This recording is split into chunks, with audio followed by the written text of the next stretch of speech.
Hello, everyone.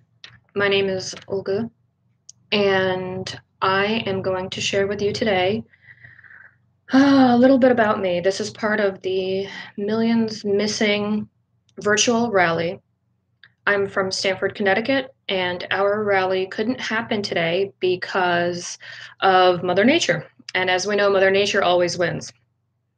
So, I'm just going to tell a little bit about me and my story, and what I was supposed to technically do at the rally in New Haven today.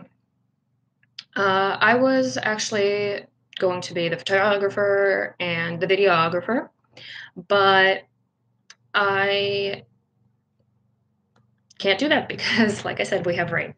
Um, Another thing I wanted to say before I got started on sharing a little bit about me is though the hashtag is millions missing, and for those who will be watching this, they can tell that I'm not wearing the Millions Missing t-shirt, though I do have it.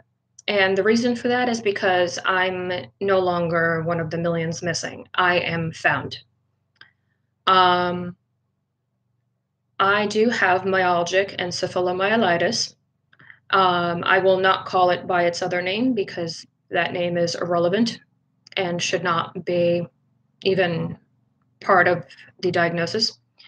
That's a completely different story, though. Um, I was I started getting ill or started to feel like I was getting ill in late 2017, or I'm sorry, late 2007. And in the beginning of 2008, I was misdiagnosed with Lyme disease, as is very common in the Northeast because around here, as one of the doctors said, if you sneeze, you have Lyme disease, which is just not everybody gets it. Anyways, for another 5 years, I was going back and forth. And in September of 2012, I was diagnosed with chronic fatigue syndrome because ME is not known by the doctors around here. I was doing my MBA at the time, and I started to feel weird and unwell, and the exhaustion was overwhelming. I couldn't do anything. But I had to finish my MBA, and it was the last year, and it was a hot mess. It was very, very difficult. And after that, my body crashed, basically, what's known as a crash around here. Um, just trying to see where. Oh, guess it disappeared. So somewhere around, I was able to finish my MBA and graduate and whatnot, get my diploma, which I'm currently looking at as I'm sitting in the home office. And the music that you hear in the background is actually Amethystium, which is a new age group, and I find them to be very relaxing and very helpful, especially for me because I have like no concentration. And I think my dog is trying to break down the door, but continuing. According to the ICC, there are three basic breakdowns of the disease, and it's people who have it mild, moderate, and severe. So I would have to say from 2012 through maybe November 2013, I was in the mild to moderate stage. And then from mostly moderate. From November 2013 is where I became completely bedridden, 100%, couldn't do a damn thing. And I would say that I was in the moderate to severe stage from November 2013 through December 2014. From January 2015 until mid-July 2015, I was in the severe stage.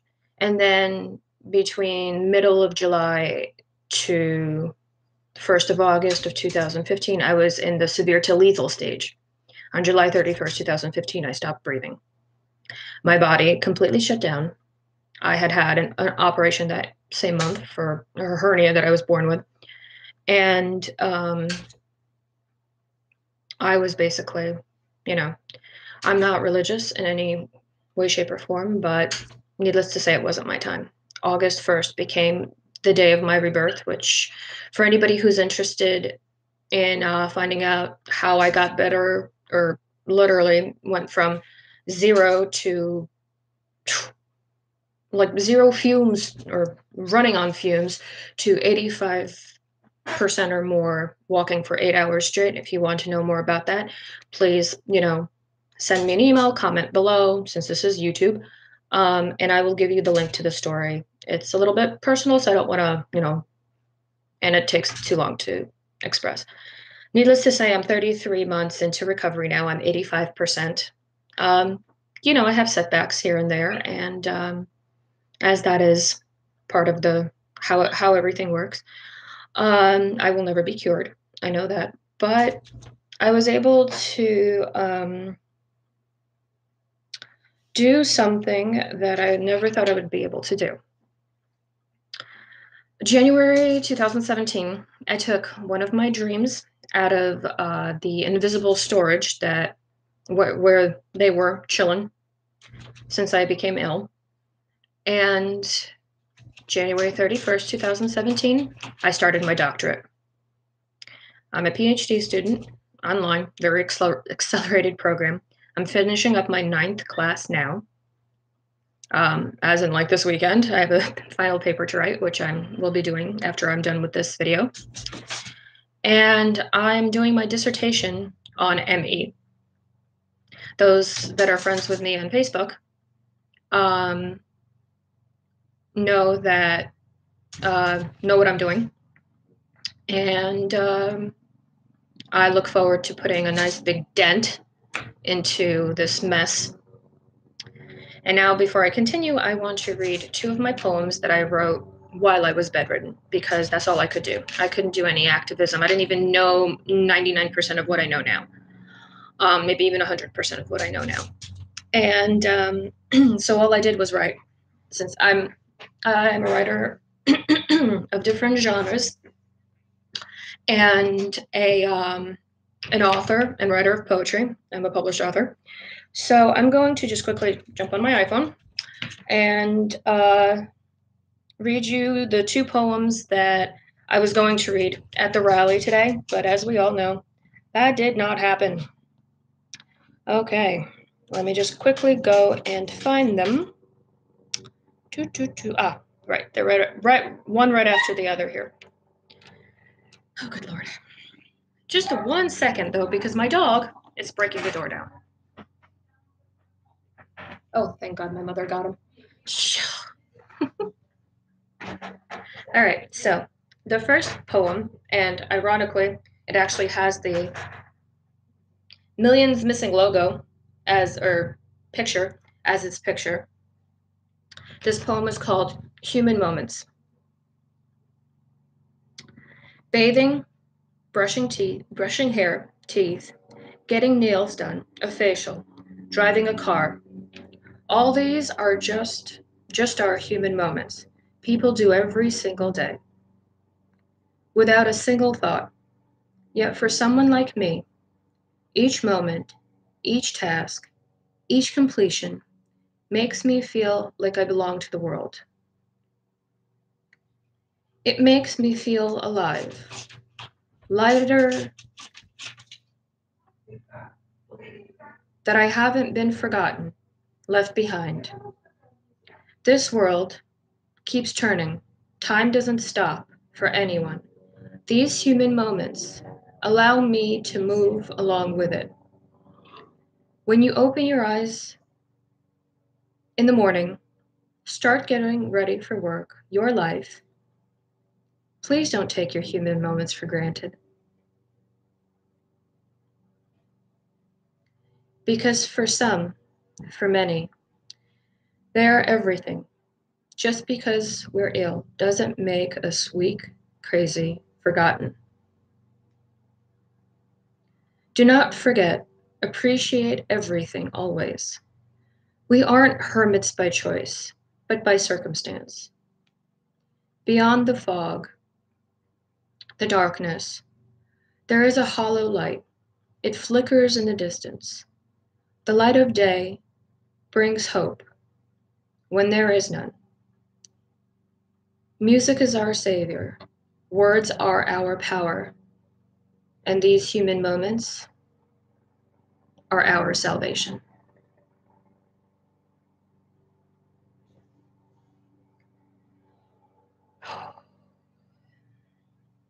I can't say that going back and reading all this is easy for me.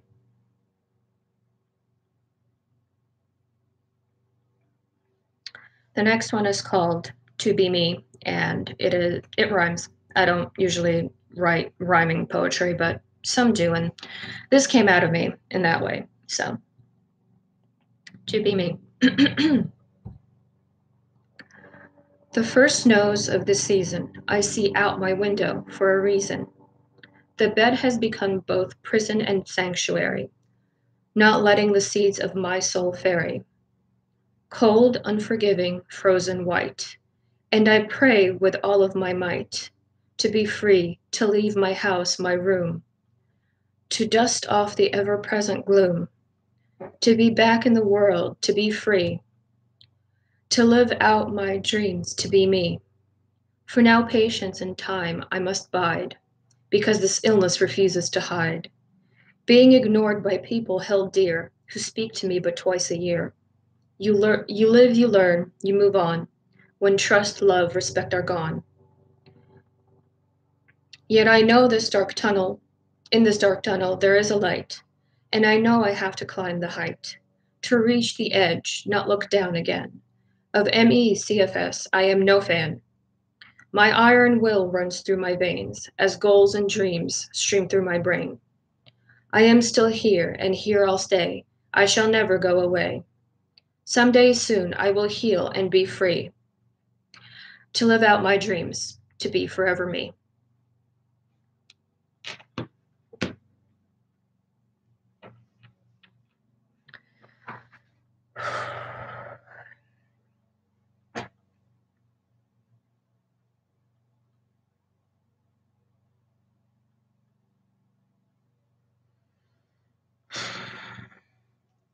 Sorry. Gotta open a bottle of water.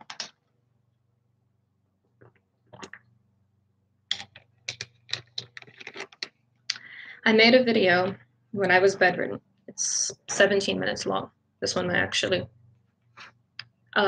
be bigger than that one.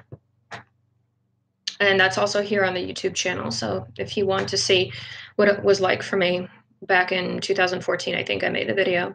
You can, just scroll down and find it. And I think it's called MECFS or something to that effect. The other thing that I wanted to talk about is to explain a little bit about ME and I guess in my case, how it works or doesn't work.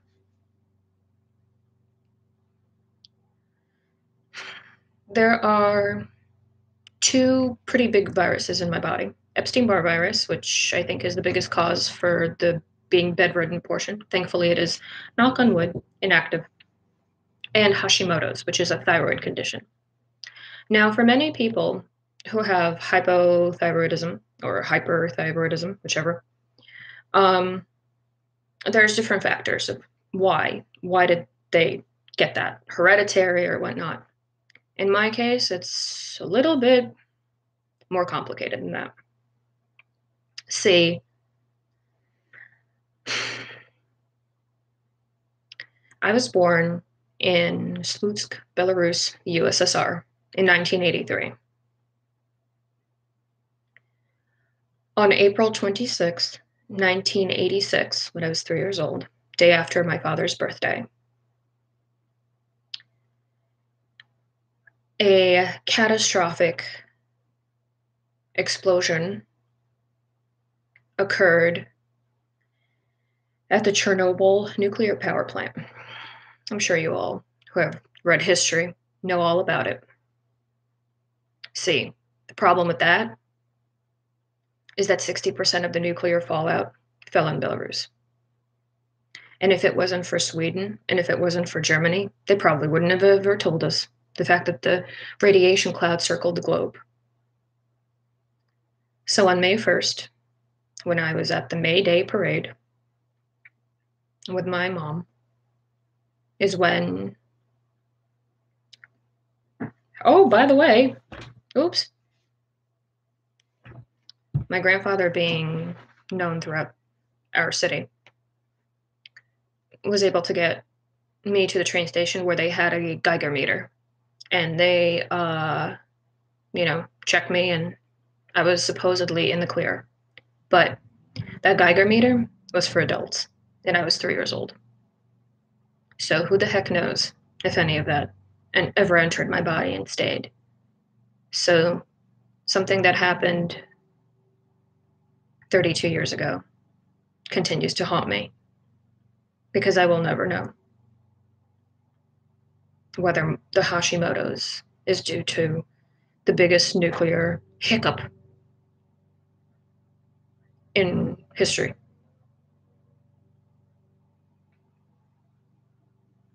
My parents never got tested. We don't know.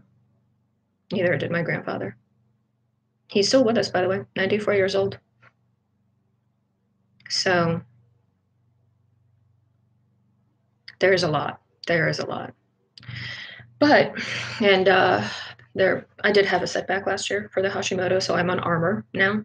It's actually the only ME type of medication that I'm taking. I also deal with PTSD after starting the recovery, depression and anxiety, which I've had since I was a teenager. My goal is to reveal the truth, to fight for the truth. And that way, when I write my dissertation, it'll only be about the truth. I'm not here to make friends, kiss ass, do whatever. I want only the truth. All of it. Because I write from honesty.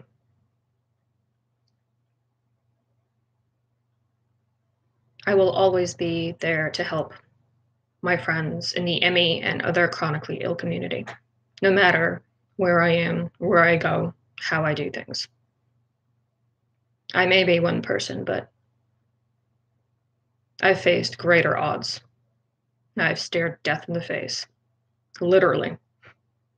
My soul wasn't taken for a reason. I have a purpose here. Well, more than one. My purpose is to tell the truth, at least for the ME community. I hope that today echoes around the world and reverberates around the world to every single person, to every single politician, to every single government.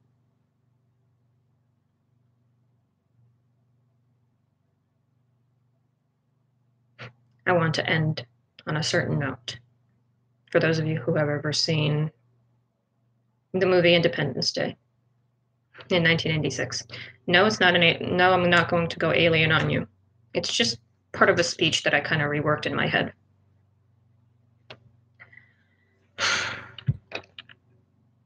We will not go quietly into the night.